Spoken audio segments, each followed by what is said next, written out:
현재 서울 장충동에서 살고 있고요. 한 3년 전쯤에 여기 장충동에 한 3평짜리 막걸리 양조장이랑 작은 가게로 시작을 해서 막걸리로 이제 동업자들이랑 다양한 일들을 전개하는 우리예술이라는 브랜드를 운영하고 있습니다.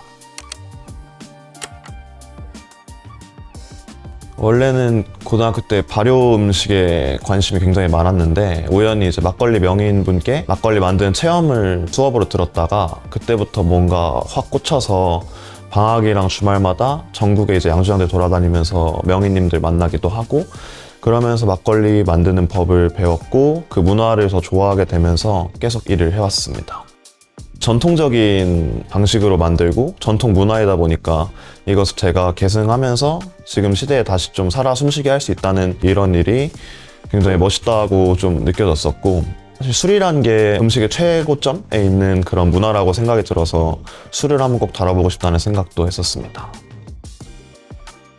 일단은 저희가 3명이서 동업을 하는데 한 분은 저랑 고등학교 동문이고요. 둘 다 막걸리를 너무 좋아해서 쉬는 날에 같이 막걸리 빚기도 하고 그러면서 같이 프로젝트들을 했었고 다른 한 분은 이제 제가 개최했던 시음에 참가해서 우연히 만나게 됐는데 그분은 이제 양조도 하시지만 어떤 디자인적 능력이나 저희가 서로 가지고 있지 않은 것들을 가지고 있다고 생각해서 팀을 그때 한 4년 전에 결성하게 됐고 본격적으로 이 우리예술이라는 꿈을 키웠던 것 같습니다.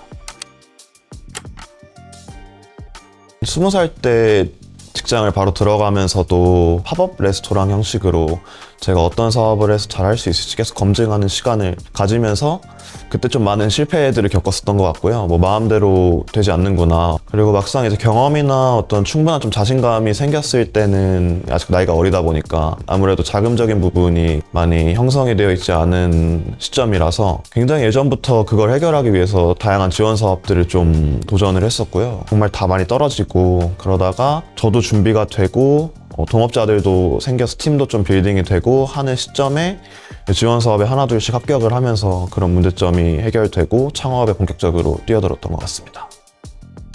저희 같은 어떤 기술 혁신 분야의 창업이 아닌 창작자나 로컬 크리에이터들이 할 수 있는 지원 사업 중에서 제가 당시에 지원했을 때가 1기였는데 그런 사업이 신설됐다는 게 되게 저랑 적합하다고 생각을 했었고 그래서 바로 지원을 했었던 것 같습니다. 최종 합격하고 나서는 제가 생각하지 못했던 어떤 로컬에서의 저희가 장기적으로 일을 해나갈 수 있는 부분들이나 어떻게 하면 이 상권에 활성화를 시킬 수 있는 브랜드가 될 수 있을지 그리고 무엇보다 어떻게 하면 더 생존할 수 있을지 이런 것들에 대한 코칭을 많이 받아서 실제로 처음에 저희가 지원 사업에 합격했을 때는 막걸리 양조장만 하려고 했었는데 그 과정들을 거치면서 막걸리 브루펍이라는 모델이 그 과정을 통해서 좀 탄생한 것 같습니다.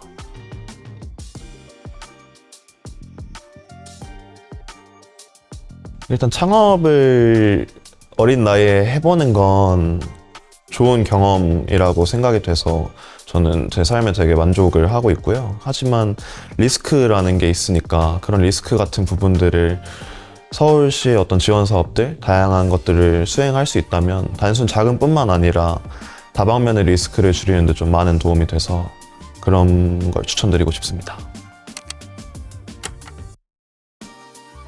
서울은 저희 같은 창업가들에게 최전선이라고 생각합니다. 지역이 가지고 있는 어떤 그런 지리적인 특성도 있지만 외식업뿐만 아니라 다양한 분야의 트렌드가 가장 빠른 곳이기도 하고 기회들도 많이 생기고 시야도 더 많이 넓어지는 것 같거든요. 물론 경쟁이 너무 치열하긴 하지만 꿈을 이루기 위해서 뛰어들어야 하는 최전선 같은 느낌이라고 생각합니다. 서울은 최전선이다.